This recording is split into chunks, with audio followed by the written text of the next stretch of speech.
Chapter 4. Today has been funny, outrageous, and absurd. It is now 11 o'clock at night.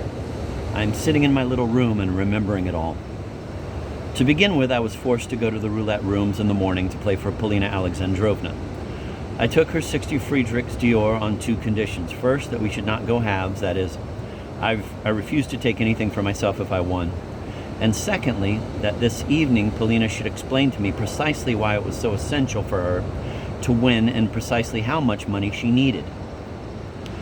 All the same, I simply cannot suppose that it was merely for money. Obviously, money is essential, and as soon as possible, for some special purpose. She promised to explain, and I set off. There was a terrible crowd in the rooms. How impudent and greedy they all are. I elbowed my way into the thick of them and stood close to the croupier. Then I began playing modestly and tentatively, staking 2 or 3 coins at a time. Meanwhile, I watched and took note. It appeared to me that pure calculation means fairly little and has none of the importance many gamblers attach to it. They sit over bits of paper ruled into columns, note down the coups, count up, compute probabilities, do sums, finally put down their stakes, and lose exactly the same as we poor mortals playing without calculation. But on the other hand, I drew one conclusion which I think is correct. In a series of pure chances, there really does exist, if not a system, at any rate a sort of sequence, which is, of course, very odd. For example, it may happen that after the 12 middle numbers, the last 12 turn up. The ball lodges in the last 12 numbers twice, say, and then passes to the first 12. Having fallen into the first 12, it passes again to the middle 12, falls there 3 or 4 times running, and again passes to the last 12, and from there, again, after 2 coups, falls once more into the first 12, lodges there once, and then again falls 3 times on the middle numbers. And this goes on for an hour and a half or 2 hours. 1, 3, 2, 1, 3, 2. This is very entertaining. One day or one morning it will happen, for example, that red and black alternate, changing every minute almost without any order, so that neither red nor black ever turns up more than 2 or 3 times in succession. The next day or the next evening, red only will come up many times running, 20 or more, for example, and go on doing so unfailingly for a certain time, perhaps during a whole day. A great deal of all this was explained to me by Mr. Astley, who remained standing by the tables all the morning but did not once play himself. As for me, I was cleaned right out and very speedily. I staked 20 Friedrichs d'Or on pair straight away, and won. Staked again and again, won, and so on 2 or 3 more times. I think about 400 Friedrichs d'Or came into my possession in some 5 minutes. I ought to have left at that point, but a strange sort of feeling came over me, a kind of desire to challenge fate. A longing to give it a fillip on the nose or stick out my tongue at it. I staked the permitted maximum, 4,000 gulden, and lost. Then, getting excited, I pulled out all I had left, staked it in the same way, lost again, and after that left the table as if I had been stunned.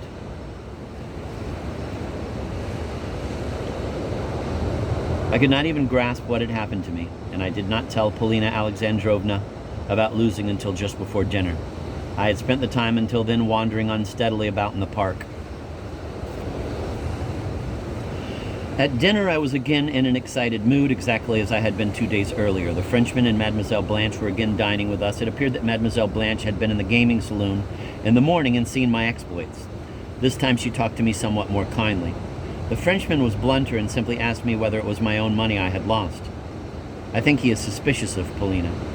In short, there is something there. I lied and said at once that it was mine. The general was extremely surprised. Where had I got so much money? I explained that I had begun with 10 Friedrichs d'Or, that 6 or 7 wins in succession, at even money, had brought me up to 5,000 or 6,000 gulden, and that I had then lost the lot in 2 coups. All this, of course, was plausible. As I explained it, I looked at Polina, but I could make out nothing from her face. She had allowed me, however, to lie and had not corrected me. I concluded from this that I had done right to lie and hide the fact that I was playing for her. In any case, I thought to myself, she owes me an explanation, and a short time ago she promised to give me a partial one. I thought the general would make some comment, but he said nothing. On the other hand, I noticed that his face showed he was disturbed and anxious. Perhaps in his ticklish position he simply found it painful to hear of such a respectable sum of money coming into and slipping out of the grasp of such an improvident fool in 1/4 of an hour. I suspect that he and the Frenchman had a sharp disagreement yesterday evening. They were talking with some heat behind closed doors for a long time. When the Frenchman left, he seemed angry about something, and early this morning he came to see the general again, probably to continue yesterday's conversation. When he heard of my losses, the Frenchman remarked caustically and with some ill will that I ought to have had more sense. I don't know why he added that, although Russians play a great deal of roulette, they have not, in his opinion, the capacity for it. And in my opinion, roulette might have been created expressly for Russians, I said. And when the Frenchman grinned scornfully at my reply, I remarked that the truth was, of course, on my side, because when I spoke of the Russians as gamblers, I was criticizing rather than praising them, and might therefore be believed. "What is your opinion based on?" asked the Frenchman. "On the fact that in the catalogue of the merits and virtues of civilized Western man, the faculty of acquiring wealth historically occupies all but the most important place. And the Russian is not only incapable of acquiring wealth, he even squanders it outrageously and for nothing.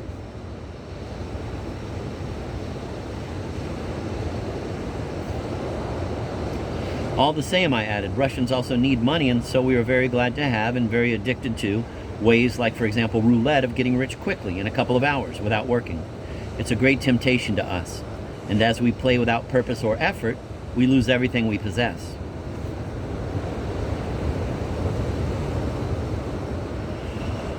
"That is partly true," the Frenchman commented smugly. "No, it's not true, and you ought to be ashamed of talking about your country like that," remarked the general sternly and impressively. "Oh, come," I answered. "After all, nobody really knows which is worse, the scandalous Russian goings-on or the German capacity for making a pile by honest toil."